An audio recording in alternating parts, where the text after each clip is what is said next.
দেখিয়ে দেন রাধা রানী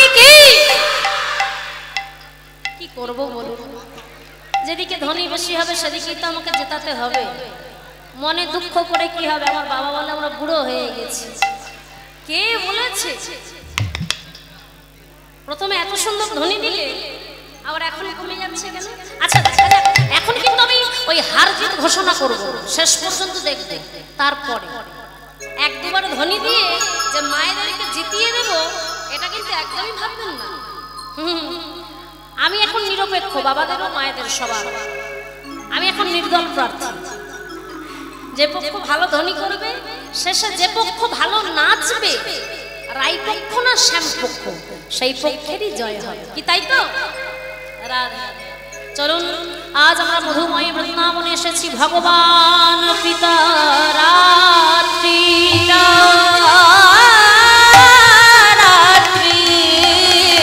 শারদ ফুল্ল মল্লিকা ফুল্ল মল্লিকা বৃক্ষারন্ধ্র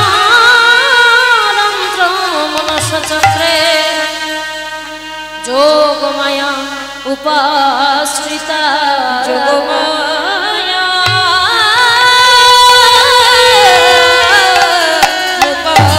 উপাশ্রিতা। ভগবান শ্রী গোবিন্দ ব্রজবালাদের বাসনা পূরণের জন্য তিনি কি করেছিলেন? শরৎকালের প্রস্ফুটিত মল্লিকা কুসুম শোভিত সেই বৃন্দাবনের রজনীকে দর্শন করে তিনি বৃন্দাবনে দাঁড়িয়ে বাঁশি বাজিয়েছিলেন। আজ সেই বৃন্দাবনের মধুর রজনী প্রাণ গোবিন্দের মনে পড়ে গেল গোপিনীদের বাসনা পূরণের কথা। ভগবান শ্রী গোবিন্দ মায়ের পাশে ঘুমাচ্ছিলেন, হঠাৎ একখালি চাঁদের আলো মা যশোদার শয়ন কক্ষের গবাক্ষদ্বার দিয়ে এসে, গবাক্ষদ্বার মানে জানালা, জানালা দিয়ে এসে পড়লো আমার প্রাণ গোবিন্দের মুখমণ্ডল। যেন হাত ছাড়িয়ে যে করজোরে বলছে, হে গোবিন্দ তুমি আজ আর শয়নে থেকো না, তরা করে বৃন্দাবনে এসো। ভগবান নিদ্রা ছেড়ে জেগে উঠে করে মোহনীয় বংশীটি নিয়ে চড়ির মতো পালিয়ে যাচ্ছে বৃন্দাবনে। এবার বৃন্দাবনের মাঝে গিয়ে বৃন্দাবনের সেই অপরূপ শোভা দর্শন করছেন আর দেখছেন, আহা এত সুন্দর বৃন্দাবন আগে তো কখনো দেখিনি। মধুর বৃন্দাবন, বৃন্দাবনের আকাশ মধুর, বাতাস মধুর, গাভী মধুর, জল মধুর, মধুরানবী মধুর বৃন্দাবন। হ্যাঁ গো, যে বৃন্দাবনে আমার ভগবান রাসলীলা করেছিলেন সেই বৃন্দাবনে কি আর মধুর না হয়ে পারে? ভগবান যেখানে লীলা করেছেন সেই স্থান তো মধুর হবে বাবা, তাই নয় কি? তাই আজ ভগবান দেখছেন বৃন্দাবনের অপূর্ব শোভা। শারদ চন্দ্র ভগবান কি দেখছেন বৃন্দাবনে?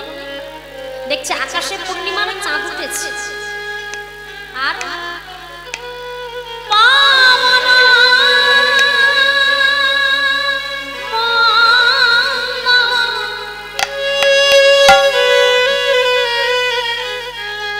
মৃদুমন্দ বাতাস বইছে, আর বিপিনে ভরালো,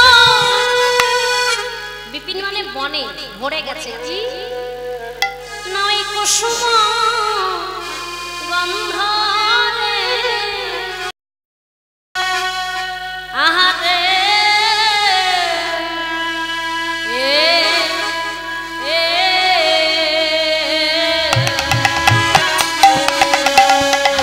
শরদ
আমার দিলেন শারদ চন্দ্র পবন মন্দ বিপিনে ভারল কুসুম গন্ধ ফুল মল্লিকা মালতী জ্যোতি মত্ত মধুকর ঘর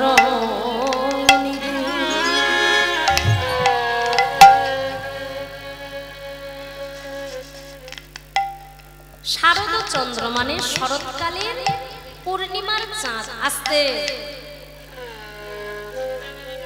পবন মন্দ মৃদুমন্দ বাতাস বইছে বৃন্দাবনে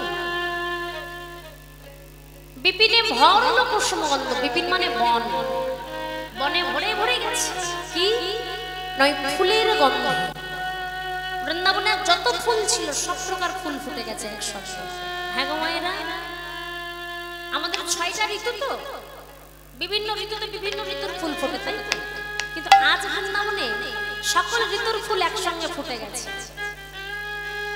আর সেই ফুলের গন্ধ পেয়ে মধুপিয়াসী মধুকর যারা মধু পান করে তাদেরকে মধুকর বলা হয় মত্ত মধুকর ধরনে তারা মধু পান করার জন্য কুসুমের কারণে ছুটে আসছে সেই ফুলের মনে ছুটে আসছে এমন সময় সেই ছোট্ট ছোট্ট ফুল তারা করজোড়ে বলছে আমাদের ছুঁয়ো না হে ভ্রমরগণ তোমরা যে বদনে আমাদের মধু পান করো সেই বদনে আজ তোমরা কৃষ্ণ কৃষ্ণ বলো কেন জানো আজ আমরা গোবিন্দ সেবার তরে প্রস্ফুটিত হয়েছি একবার যদি আমাদের মধু তোমরা পান করে নাও আমরা যে গোবিন্দ চরণের সেবা রাখতে পারবো না তাই ভ্রমর হে করজোড়ে মিনতি করি যেই বদনে আজ তোমরা আমাদের মধু পান করবে সেই বদনে কৃষ্ণ কৃষ্ণ বলো তাহলে তোমাদের জন্ম ধন্য হবে তোমাদের জন্ম ধন্য হবে যে বদনে আমাদের মধু পান করবে সেই বদনে কৃষ্ণ কৃষ্ণ বলো আমাদেরকে ছুঁয়ো না প্রাণ গোবিন্দ বৃন্দাবনের সেই ছোট্ট ফুল সেও আজ গোবিন্দের আশায় পথপানে চেয়ে আছে দর্শন করে প্রাণ গোবিন্দের মনে বড় আনন্দ জাগে আহারে বৃন্দাবনের সমগ্র বৃক্ষলতা গুলমালি আজ আমার আশায় পথপানে চেয়ে বসে আছে সামান্য একটা ছোট্ট ফুল সেও কিনা আজ আমার পথপানে চেয়ে আছে আমি সবার মনোবাসনা পূর্ণ করব তাই বৃন্দাবনের সেই রজনীকে অপলক নয়নে দেখছেন মহাজন তিনি এক পাশে দাঁড়িয়ে শ্রী কলমে কলম দিলেন হেরত রাজি ওই ছানা ভাতি হেরত রাজি ওই ছানা ভাতি শ্যামা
সেই রজনীকে দেখে মনে বাসনা জাগলো ঐচ্ছন ভাতি মনে বাসনা হলো প্রাণ গোবিন্দ কি না শ্যাম মোহন মদনে মাতি মদনটা কি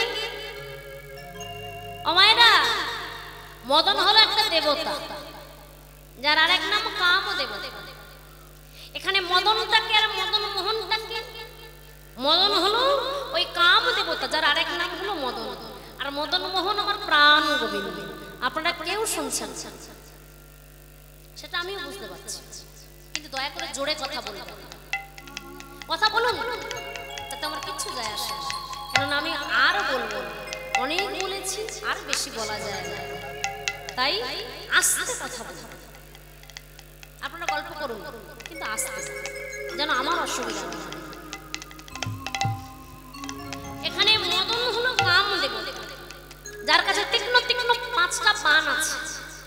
কি না? মদন, মাদন, শোষণ, স্তম্ভন আর উন্মাদ। এই 5টা বাণ, ওমা এই বাণ একবার যার উপর নিক্ষেপ করবে, সেই কিনা কামে জর্জরিত হয়ে আমার ওই মদনের চরণ তলে এসেছে, মানে মদনের বশবর্তী হয়ে যাবে। তাই কামদেব মদনের মনে মনে মোর অহংকার জন্মালো। যে তাই যদি হয়, তাহলে আমি এক এক করে স্বর্গের সকল দেবতাকে জয় করে নেব, স্বর্গরাজ্য তখন আমার। গেলেন দেবরাজ ইন্দ্রের কাছে, স্বর্গের রাজা দেবরাজ ইন্দ্র। দেবরাজ ইন্দ্রের কাছে গিয়ে দেবরাজ ইন্দ্রকে যখন বাণ নিক্ষেপ করলেন, ভালো করে শুনলেন, যখন বাণ নিক্ষেপ করলেন দেবরাজ ইন্দ্র কি করলেন? আপন গুরু পত্নী অহল্যা সতীত্ব নাশ করলেন। মদনের মনে বড় অহংকার আরো বেড়ে গেল, যে আমি স্বর্গের দেবরাজ ইন্দ্রকে জয় করে ফেললাম, তাহলে যদি আমি এবার দেবাদিদেব মহাদেবকে জয় করি। ছুটতে গেলেন কৈলাস, কৈলাসে গিয়ে যখন ভোলানাথের উপরে নিক্ষেপ করলেন, ভোলানাথের বাণে জর্জরিত হয়ে পার্বতীকে রেখে গেলেন কুচুনির ঘরে। আরো মনে অহংকার জন্মালো মদনের, আমি যদি সৃষ্টিকর্তা ব্রহ্মাকে জয় করতে পারি, তাহলে সৃষ্টি আমার। এই বলে সৃষ্টিকর্তা ব্রহ্মাকে জয় করলেন। সৃষ্টিকর্তা ব্রহ্মাকে যখন বাণ নিক্ষেপ করলেন, সৃষ্টিকর্তা ব্রহ্মা নিজ কন্যা সন্ধ্যাকে হরণ করলেন। কামের বাণে জর্জরিত হয়ে থাকতে পারলেন না, নিজেকে স্থির রাখতে পারলেন না, নিজ কন্যা সন্ধ্যাকে যখন হরণ করলো, মদনের সেটি আনন্দ, আর আনন্দ ধরে না, যাকে মনে করছে তাকে জয় করছে। হ্যাঁ, ব্রহ্মা, ইন্দ্র, দেবাদিদেব, মহাদেব সবাইকে জয় করেছে। তাই মনে ভাবলো, যদি পরমাত্মা নারায়ণকে জয় করে নিতে পারি, তাহলে তার কাউকেই জয় করতে লাগে না। হ্যাঁ, পরমাত্মা নারায়ণকে জয় করতে পারলে সকলে কিছু আমার। তাই যখন গেলেন বৈকুণ্ঠে, আমার প্রাণ নারায়ণ তিনি বসে আছেন পদ্মাসনে। এমন সময় যখন মদন গিয়ে বাণ নিক্ষেপ করবে, ভগবান বললেন, নারাও মদন,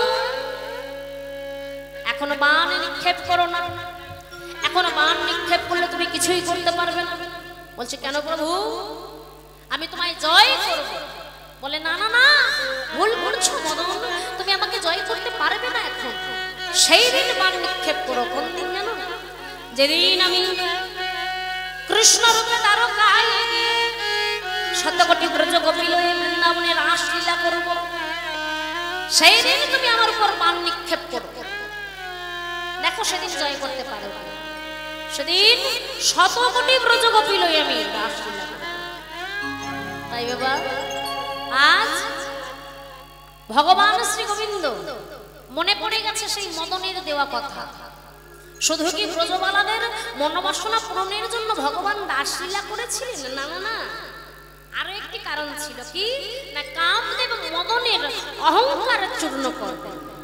এই কামদেব মদনের অহংকার চূর্ণ করবেন, তাই আজ মনে পড়ে গেল সেই বৃন্দাবনের কথা, রাসলীলার কথা, ব্রজ গোপিনীদের দেওয়া কথা, আর মদনেরকে দেওয়া কথা। তাই মদন মোহন আমার মদনে মাতলো, মদন মোহন আমার মদনে মাতলো, ওই বাঞ্ছা পূর্ণ করবার আসে মদন মোহন আমার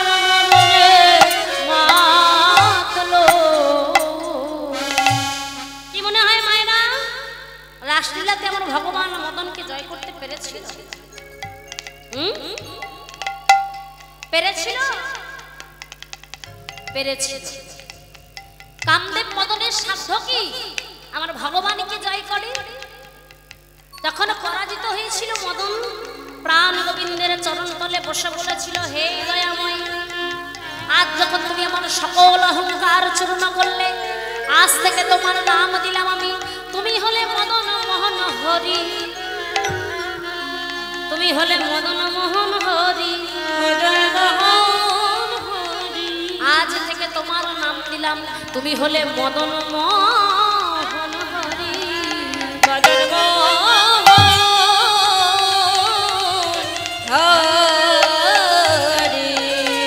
তাই এই রাসলীলার আরেক নাম মদন বিজয়ী লীলা। এই রাসলীলার আরেক নাম মদন বিজয়ী লীলা। কামদেব মদনকে জয় করেছিলেন। এদিকে প্রাণ গোবিন্দ বৃন্দাবনে দ্বারা এই মুরলী ধ্বনি করলেন। সেই মুরলীর ধ্বনি আকাশ বাতাস সর্বত্র ছড়িয়ে গেল। আর গেল কোথায়? অতল পিতল সুতল তলাতল মহাতল রসাতল পাতাল। আর গেল বৃন্দাবনের ব্রজগোপীদের গৃহে গৃহে, ব্রজগোপীদের গৃহে গৃহে প্রবেশ করে তাদের শ্রবণে যাই না বংশীর ধ্বনি প্রবেশ করেছে। ওমা, তাদের মন প্রাণ ধৈর্য বলে যা কিছু ছিল সব চুরি করে পালিয়ে গেল বংশীর ধ্বনি। তাদের দেহে আর মন নাই, প্রাণ নাই, তারা যেন সর্বহারা কাঙালিনী হয়ে গেছে। দেহটা পড়ে আছে, দেহের মধ্যে যা কিছু ছিল সব চলে গেছে। তাই তো মহাজন বললেন, শোনো তো গোপী প্রেমহীন, শোনো তো গোপী প্রেমহীন, শোনো তো গোপী প্রেমহীন, শোনো তো গোপী প্রেমহীন, মনহি মনহি আপনা সপিরে, সপিরে, সপিরে, সপিরে, শোনো তো গোপী প্রেমহীন, মনহি মনহি আপনা সপিরে।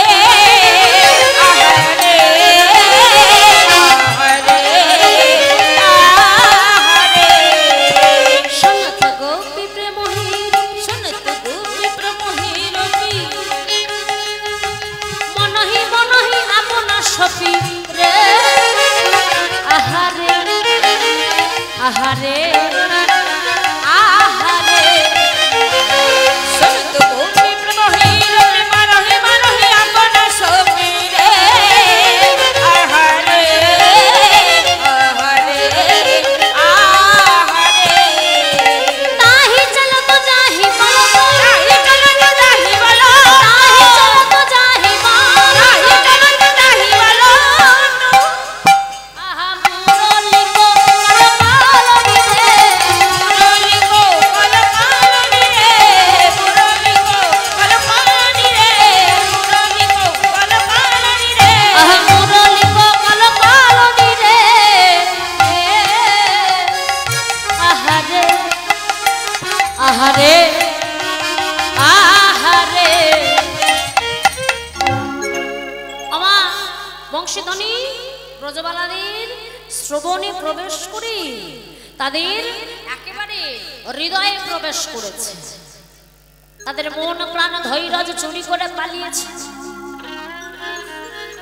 শোনো তো গোপী প্রেমহীন, যেই না শুনেছে অমনি মনে প্রেম জাগ্রত হয়েছে। তাই মনহি মনহি আপনার সপিরে, মন আপনা থেকে ওই গোবিন্দ চরণে অর্পিত হয়ে গেছে। মনহি মনহি আপনার সপিরে তাহি চলত যাহি বলত মুরলিক কল। কোথায় যাবে, কি বলবে? ওই মুরলীর কলতান শুনে সব ভুল হয়ে যাচ্ছে। আজ ব্রজবালাদের অবস্থা কেমন? বংশধ্বনি শ্রবণ করে তাদের দেহ বলে কিছু আছে তা তারা ভুলে গেছে। তাই তো মহাজন বললেন, বিছরি গেহ নিজ হিরে হো, নিজ হিরে হো,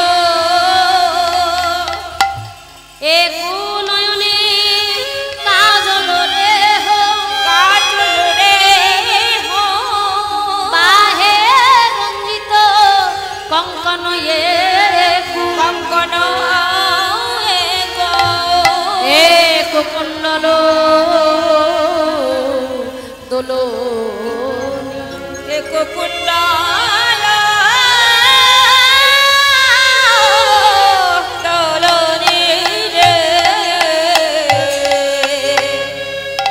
আজ ব্রজবালারা বিছড়ে গেহ নিজ হি দেহ, মানে দেহ বলে কিছু আছে তা তারা ভুলে গেছে বংশীধ্বনি শ্রবণ করে। মন প্রাণ তো সব গোবিন্দ চরণে চলে গেছে, দেহটা যে আছে তা তারা ভুলে গেছে। তাই এক নয়নে কাজল পড়েছে, এক চোখে কাজল। হ্যাঁ গো মায়েরা, চোখে কি পড়ি আমরা? হ্যাঁ কি পড়ি? কাজল তো জোরে বলো। চোখে কাজল পড়ি তো। তারা এক চোখে পড়ছে। কি পড়ছে? পায়ে কি পড়ি? আলতা। ওই আলতাটাকে নিয়ে চোখে পড়ছে, আর চোখের কাজলটাকে নিয়ে পায়ে আলতা করে পড়ছে।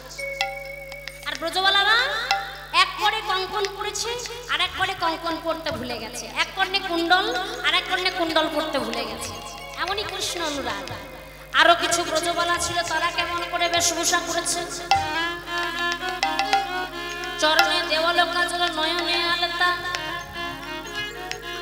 হিয়ার মাঝারে দেখো বঙ্কুরাজের পাতা। পায়ের আলতা নিয়ে চোখে, আর চোখের কাজল নিয়ে পায়ে। ওমা, চোখের কাজল নিয়ে পায়ে, আর পায়ের আলতা নিয়ে চোখে, এমনি ভাবে বেশভূষা করেছে। আর বৃন্দাবনের ব্রজবালারা যখন কোথাও যেত, তারা কি করত? বৃন্দাবনের ব্রজবালারা যখন কোথাও যেত, তারা ওই পায়ে অথবা করতলের বিপরীতে নকশা করত, কিন্তু আজ তারা এই বুকের মাঝে নকশা করে চলেছে। এমনই কৃষ্ণ অনুরাগ। সবাই দু হাত তুলে বলুন নিতাই গৌর হরি বল, হরি বল। আচ্ছা, কতজন ঘুমাচ্ছেন হাত তুলুন দেখি।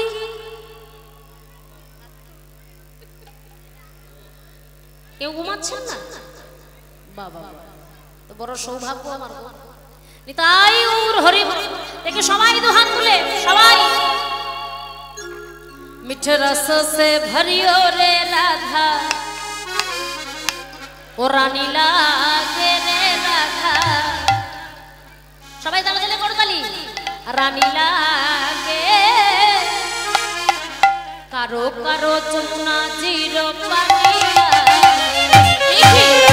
से भरियो रे राधा, रानी लागे राधा रानी उलूध्वनि करो करो जमुना जिरो पानी लगे, करो करो जमुना जिरो पानी लगे।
বাবারা বলুন দেখি শ্যাম সুন্দর কি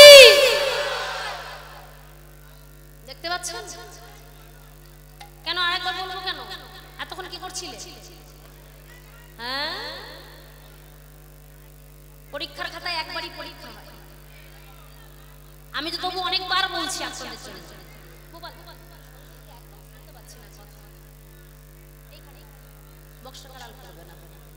বলুন তো মায়েরা বলুন রাধা রানী কি?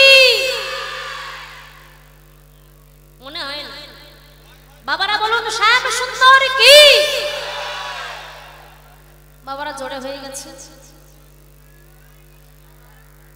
হ্যাঁ কি গো, এইভাবে কি জেতা যায়? আজ বৃন্দাবনের ব্রজবালারা তারা বেশভূষা করছে, আর রাধারানী তিনিও সাজছেন। কেমন ভাবে? আজ অষ্টসখী পরিবৃতা হয়ে রাধারানী সাজছেন। আচ্ছা, ওই যে আলতা সিঁদুর যদি থাকে নিয়ে আসেন, রাধারানী সাজবেন, বৃন্দাবনে যাব। আছে? কমিটির বাবাদের বলছে যদি থাকে কাউকে দেন, আর না থাকলে অসুবিধা। রাই সাজে বাঁশি বাজে পড়ে গেল, রাই সাজে বাঁশি বাজে পড়ে গেল সারা। উলুধ্বনি। রাই সাজে বাঁশি বাজে, রাই সাজে বাঁশি বাজে পড়ে গেল সারা। কি করিতে কি না করে হয় আত্মহারা, কি করিতে কি না করে হয় আত্মহারা। আজ কি করিতে কি না করে হয় আত্মহারা, কি করিতে কি না করে হয় আত্মহারা। রাই সাজে বাঁশি বাজে না পড়িল উলু, রাই সাজে বাঁশি বাজে পড়ে গেল, রাই সাজে বাঁশি বাজে না পড়িল উলু। উলুধ্বনি। বাঁশি বাজে না পড়িল উলু। কি করিতে কি না করে সবই হইল ভুল, তারা কি করিতে কি না করে সবই হইল ভুল। রাই সাজে রে, রাই সাজে রে, রাই সাজে রে, রাই সাজে রে। উলুধ্বনি। রাই সাজে রে, রাই সাজে রে, রাই সাজে রে, রাই সাজে রে, রাই সাজে রে, রাই সাজে রে, রাই সাজে রে, রাই সাজে রে।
বাঁশি বাজে পড়ে গেল সারা রাই তালে তালে করতালি সারা রাই সাজে বাঁশি বাজে পড়ে গেল রাই সাজে বাঁশি বাজে পড়ে গেল সারা রাই সাজে বাঁশি বাজে পড়ে গেল রাই সাজে বাঁশি বাজে পড়ে গেল সারা আর রাই সাজে বাঁশি বাজে পড়ে গেল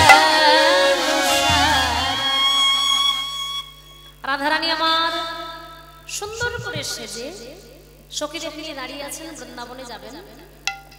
আরো কিছু ব্রজবালা ছিল বৃন্দাবনে, তারা কেমন ভাবে সাজছে, আমা মুগুরিয়া ছানে মাথা বান্ধে মাথার কে বাঁধে মাথার কে আর পায়ে বেঁধে ফুলের মালা, তাদের সাজা হলো শেষ। সাজা হলো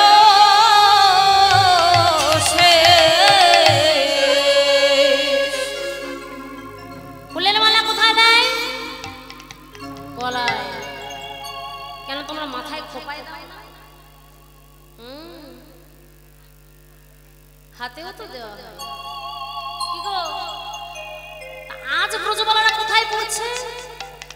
কোথাও পড়ছে না, তারা পায়ে ফুলের মালা বাঁধছে। এমনই কৃষ্ণ অনুরাগ, গলায় পড়ছে না, হাতেও দিচ্ছে না, ওই পায়ে ফুলের মালা বাঁধছে। আর ব্রজবলি ভাষায় আয়নাকে বলে মুগুর, আয়না দিয়ে মাথা ছানছে, মানে মাথার চুলটাকে ছেড়ে নিচ্ছে, পরিষ্কার করে সুন্দর করে নিচ্ছে, আর চিরুনি দিয়ে মুখ দেখছে। এমনই কৃষ্ণ চিরুনি দিয়ে মুখ দেখছে আর আয়না দিয়ে মাথা পরিষ্কার করে ছেড়ে নিচ্ছে। নিয়ে তারা কেশ সজ্জা করে চলেছেন কোথায়? বৃন্দাবনে। 3 প্রকার ব্রজগোপী বৃন্দাবনে। কয় প্রকার ব্রজগোপী? 3 প্রকার। কি কি? কৃপা সিদ্ধা, নিত্য সিদ্ধা, সাধন সিদ্ধা। এই 3 প্রকার ব্রজবালা আজ বৃন্দাবনে যাওয়ার জন্য সবাই প্রস্তুত, সবাই রেডি, সবাই তৈরি হয়ে গেছে আজ বৃন্দাবনে যাওয়ার জন্য। এগো তোমরা তৈরি তো?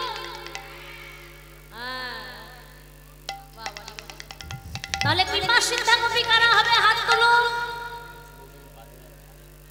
এই দেখো, হ্যাঁ বললে এত প্রাণ ভরা ইচ্ছা নিয়ে কৃপা সিদ্ধা গোপী কারা হবে? উঠতে হবে না, হাত তুললেই হবে। বাবা কিসে আবার যাও, আমি নিয়ে যাব। আর নিত্য সিদ্ধা গোপী কারা? সব তোমরা। বাহ। আর সাধন সিদ্ধা তোমরা?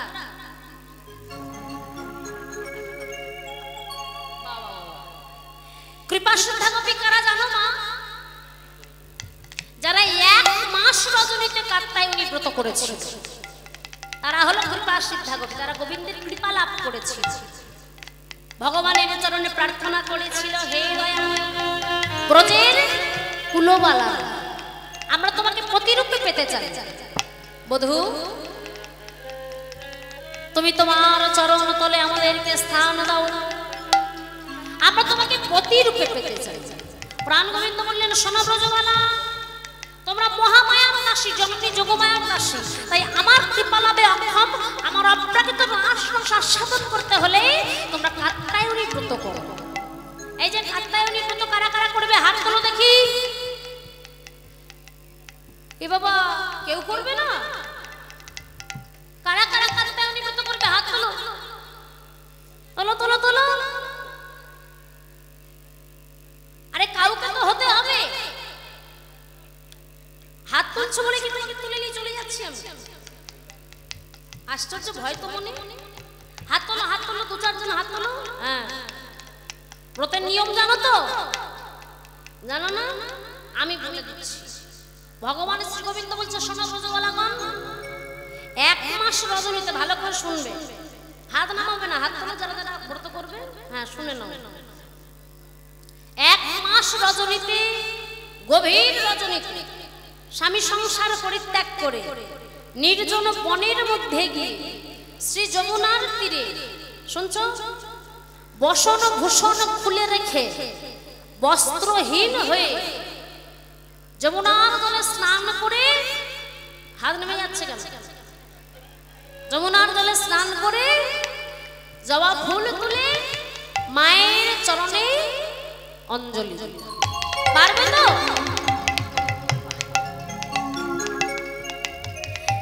ব্রজবালাগণ বলল, হে গোবিন্দ, তোমার জন্য আমরা সবকিছু করতে পারি দয়াময়। বেশ, তবে তাই হবে। 1 মাস রজনীতে বৃন্দাবনের ব্রজবালারা নির্জন বনানী মধ্যে গিয়ে বসানো ঘোষণা পরিত্যাগ করে বস্ত্রহীন হয়ে যমুনায় জলকেলি করে জবা ফুল তুলে মায়ের চরণে দিয়ে জানায়, হে মা শিবানী, জগৎ জননী কাত্যায়নী, আমাদের প্রতি কৃপা করো মা, আমরা যেন জগতের প্রতিকে আমাদের প্রতিরূপে পেতে পারি। এইভাবে বেশ কয়েকদিন কত হওয়ার পর ভগবান মনে মনে ভাবলেন, একটু পরীক্ষা করি। অন্তর্যামী আমার অন্তরে জানতে পারলেন যে ব্রতের দিন শেষ হতে চলেছে, তাই আমি একটু পরীক্ষা করে নিই। তাই এলেন যমুনার কুলে এসে কি দেখছে সর্বনাশ, ব্রজবালারা বস্ত্রহীন হয়ে করছে। অমনি পবনদেবকে আহ্বান করলেন, পবনদেব,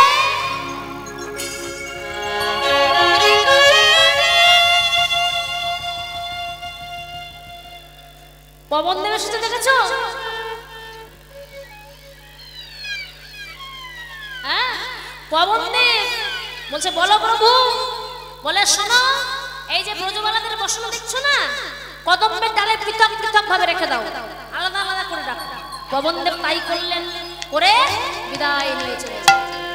প্রাণ গোবিন্দ কদম্বের ডালে বসে দেখছে ব্রজবালাদের জলকেলি করতে করতে সবাই বলাবলি করছে,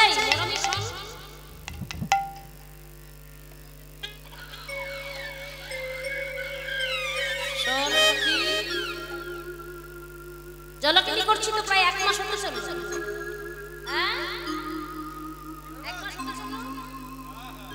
আর মাত্র 2 দিন বাকি, 2-3 দিন বাকি আছে, 1 মাস পূর্ণ হতে চলেছে। কিন্তু আমরা যমুনার জলের রং তো কোনোদিনও দেখিনি। এই দেখ, এখানে কেমন লাল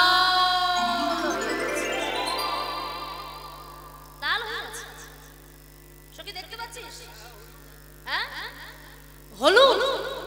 হ্যাঁ, তাই তো, যমুনার জল কেমন হলুদ হয়ে গেছে। হ্যাঁ, ওখানে সবুজ, ওখানে নীল, গোলাপি।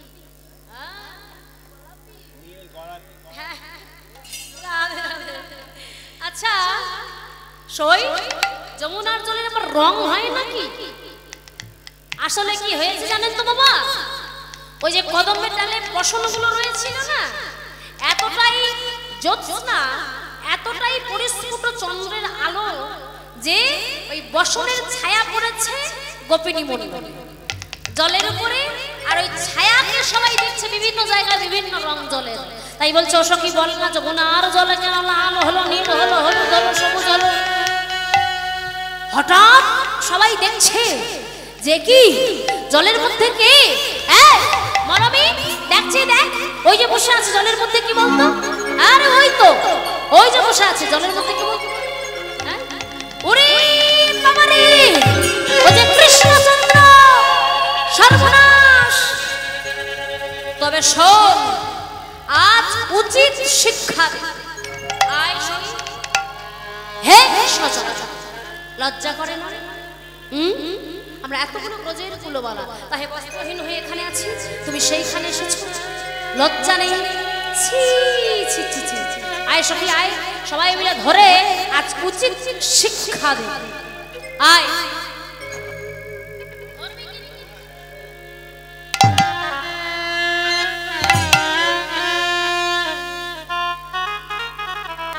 ধরতে পারলি না? চলে যাচ্ছে বললেই হবে, যা ভালো করে ধর। আমার যেই ধরতে গেল দেখলো গোবিন্দ আমার কোথায় পালিয়ে গেছে, সবাই শান্ত হতে দেখলো গোবিন্দ আবার সেইখানে দাঁড়িয়ে বলে, কি ব্যাপার, জাদুবিদ্যা জানো দেখছি? হ্যাঁ, কি ব্যাপার, চরিত্রহীন লম্পট নাই কোথাকার, বৃন্দাবনে তুমি ননি চুরি করেছো। তো সবকিছু তুমি নিতে এসেছো। ছি ছি ছি,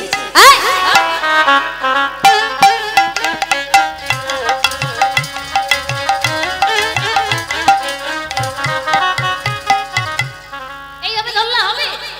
ডুব দিয়ে ধরতে যাচ্ছে পালিয়ে যাচ্ছে। তা তুই ডুব দিতে জানিস তো? সেই হ্যাঁ, সাঁতার জানিস তো? ডুব সাঁতার অল্প অল্প দিলেই হবে। তাহলে ওই ডুব দিয়ে গিয়ে আমরা তাকে ধরবো। এইবার ডুব দিয়ে চলেছে, সাবধানে যাবে।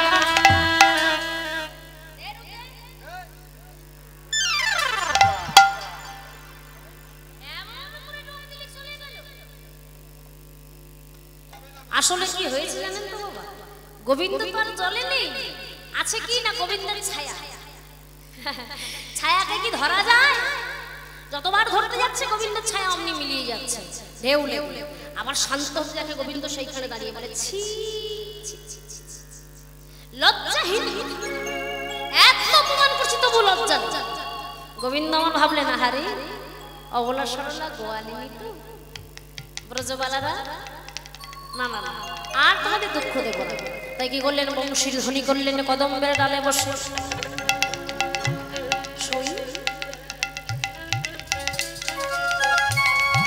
শোন শোন,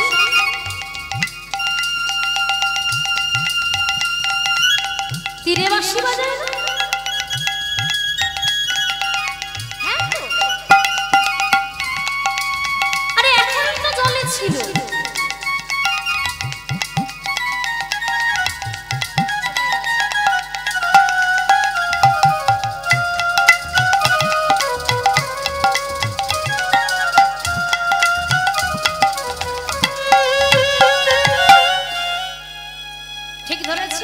জলের মধ্যে নেই, চলে গেছে তীরে। বংশীধ্বনি কাছে এসে আছে, আয় সখী আয়, চল চল চল আমরা বসন করে নিই, এমনি ভাবে থাকা যায় না, আয় সখী।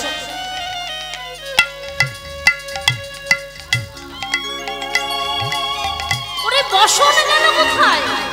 হ্যাঁ আয় সখী, বসনে পেয়েছিস? আসিস সখী, তোর বসন পেয়েছিস? লজ্জা করছে না?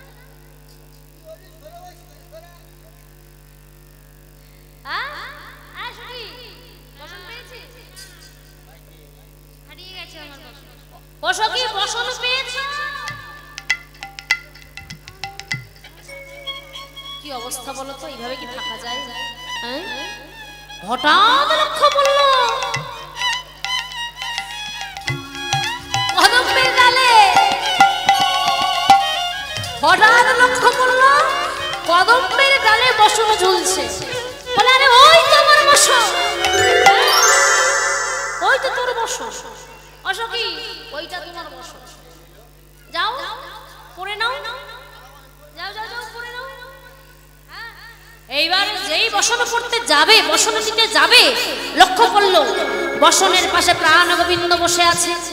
ওমা বাঁকা বাঁকা নয়নে দেখছে আর মুচকি মুচকি হাসছে। চিৎকার করে উঠল সখীরা, গোপীরা চিৎকার করে উঠল, সর্বনাশ, ছি ছি ছি ছি ছি ছি, মরে যাই লজ্জায়, মরে যাই। এই বলে লজ্জায় জিহ্বা দাঁত দিয়ে চেপে যমুনার তলে পুনরায় ঝাঁপ দিয়েছে। পুনরায় জলে ঝাঁপ দিয়ে বলছে, ছি ছি খানা, লজ্জা করে না? হ্যাঁ, আমরা এতগুলো কুলবালা এখানে জলকেলি করছি আর তুমি সেইখানে এসেছো। ধর্ম নীতি জ্ঞান তুমি শূন্য হয়েছো বুঝি? ভগবান বললেন, দাঁড়াও দাঁড়াও। কি বললে ব্রজবালা? ধর্ম নীতি জ্ঞান শূন্য। এতক্ষণ চরিত্রহীন লম্পট কত কথাই না আমায় বললে, এখন বলছো ধর্ম নীতি জ্ঞান শূন্য।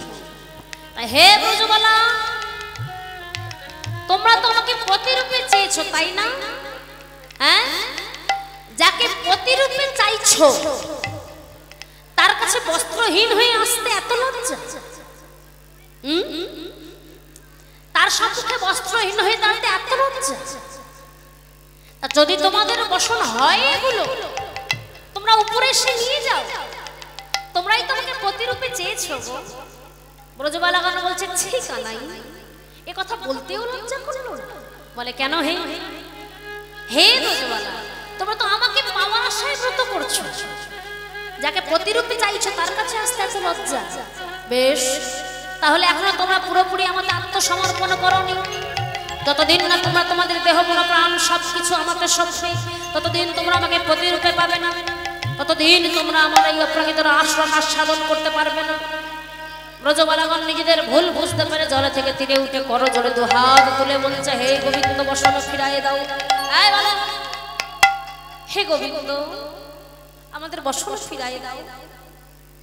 জোরে বলো, হে গোবিন্দ, হে গোবিন্দ, আমাদের বসন ফিরাইয়ে দাও, আমাদের বসন ফিরাইয়ে দাও।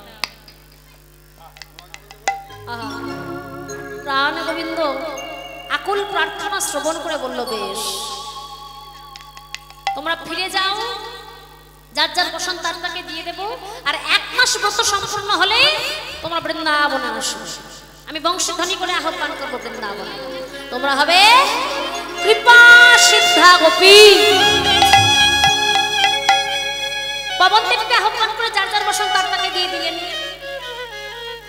কাত্যায়নী ব্রত করে না হয়েছিল কৃপা সিদ্ধা গোপী, আর নিত্য সিদ্ধা গোপী কারা? নিত্য সিদ্ধা গোপী যারা নিত্য নিত্য গোবিন্দকে ভজন সাধন করত। রাধারানী, ললিতা, বিশাখা, চিত্রা, চম্পকলতিকা, ইন্দুলেখা, তুঙ্গবিদ্যা, রঙ্গদেবী, সুদেবী। বাহ, হরি বল। এই হলো নিত্য সিদ্ধা গোপী, যারা নিত্য গোবিন্দ চরণ ভজেছে। আর সাধন সিদ্ধা গোপী কারা? 60,000 বালখিল্য বলে, 60,000 বালখিল্য বলে, ভাবতে পারছেন?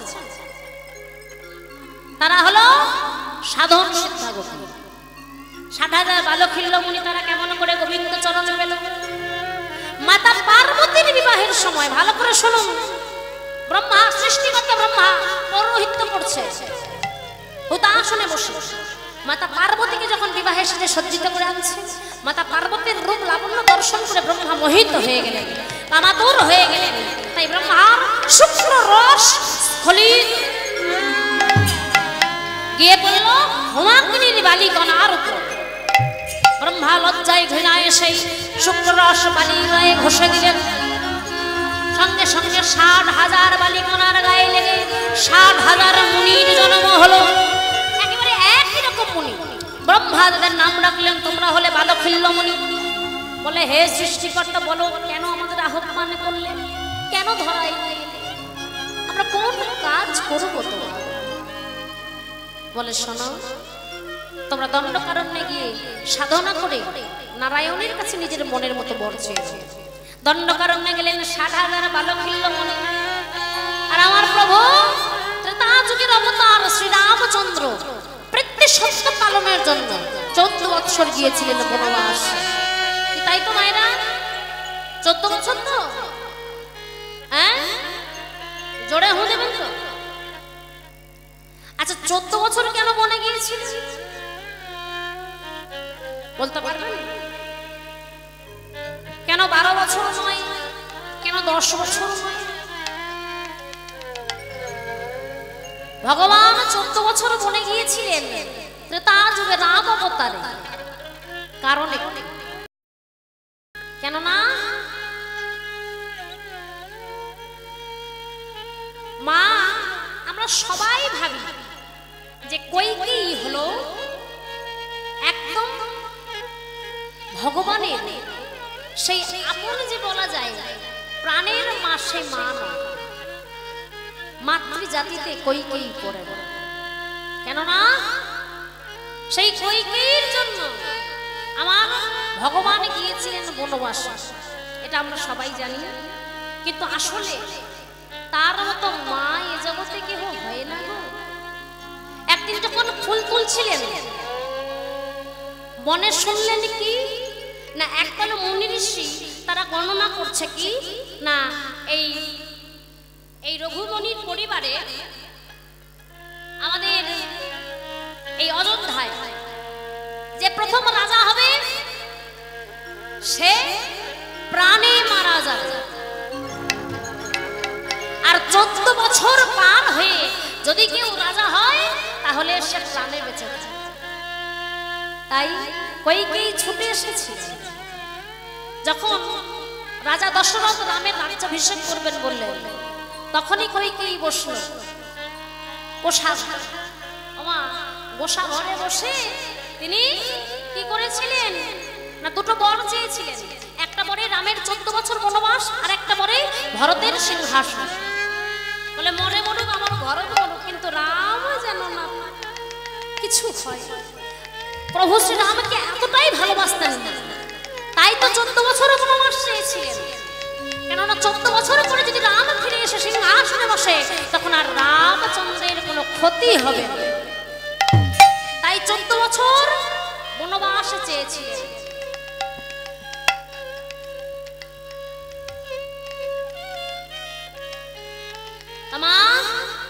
ভগবান শ্রী রামচন্দ্র তিনি যে বনে গিয়েছিলেন, একদিন সীতামা সুন্দর করে বনের ফুল তুলে স্বামীর চরণ সেবা করছে, আর ওইদিকে দূর থেকে বালখিল্যমণি দর্শন করে মনে মনে ভাবছে, রঘুমণি গো, সীতা মায়ের মতো আমরাও যদি তোমার চরণে পেতাম, আমরাও তোমার সেবা করতাম। রঘুমণি বলেছিল, হে বালখিল্যমণিগণ, বাসনা যখন করেছ পূর্ণ করবো, তবে এই জন্মে নয়, আগত দাপর যুগে আমি হব কৃষ্ণচন্দ্র, আর তোমরা হবে বৃন্দাবনের ব্রজগোপী। আমি শারদীয়া পূর্ণিমা চন্দ্রের সেই আলোকে সেই রজনীতে বৃন্দাবনে বাঁশি বাজিয়ে তোমাদের আহ্বান করব, তোমরা হবে আমার সাধন সিদ্ধাগোপী।